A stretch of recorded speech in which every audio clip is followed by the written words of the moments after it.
En mariant son amie, il ne s'attendait pas à tomber sous le charme de la mariée, et ce jeudi 10 août marque les 39 ans de ce moment fatidique. Ce jour d'été 1984, Nicolas Sarkozy n'est pas insensible au regard de Cécilia Attias quand elle arrive à la mairie de Neuilly-sur-Seine. Une sorte de feu intérieur l'envahit, que la chaleur estivale n'explique pas.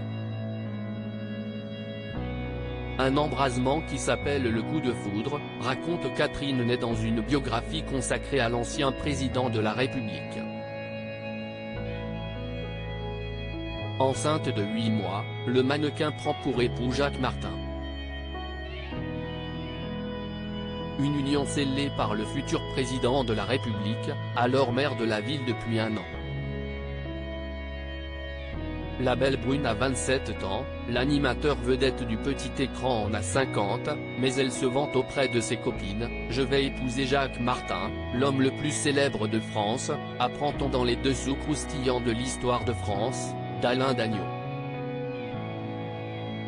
Le présentateur a beau être son ami, Nicolas Sarkozy ne peut s'en empêcher et lâche devant les convives « Pourquoi je marie cette femme à un autre ? Je l'aimais, elle est pour moi ».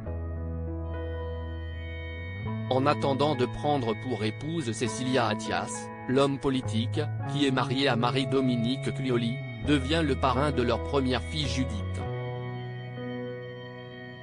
Proche du couple Martin, Nicolas Sarkozy assiste aux émissions de son ami, participe aux soirées qu'il organise et les deux épouses deviennent même les meilleures amies du monde selon un article du Point. Supérieur à Nicolas Sarkozy, ces femmes qui ont marqué sa vie et Nicolas Sarkozy et Cécilia surpris en plein adultère mariés ou pas, le maire de Neuilly et le mannequin succombent à la tentation. Si Cécilia Attias tente de résister aux avances de Nicolas Sarkozy, elle finit par céder. Amis, ils deviennent amants et sont surpris lors d'un week-end à Megève, en Suisse, au printemps 1988 lorsque le couple Sarkozy emmène la femme de Jacques Martin. Un après-midi, Marie-Dominique frappe à la porte de son amie Cécilia et entre. Nicolas n'a que le temps de s'enfuir en sautant par la fenêtre, raconte Alain Dagneau dans son livre. Sa femme les surprend. En dépression après cette découverte, elle est hospitalisée et choisit la séparation.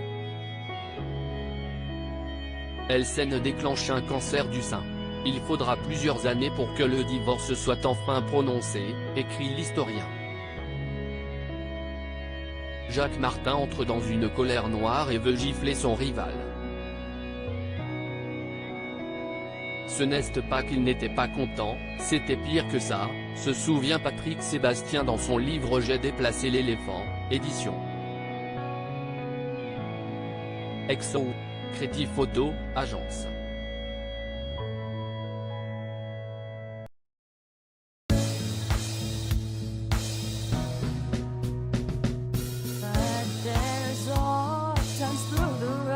I think you can let me know. Sit down, sit back, let me help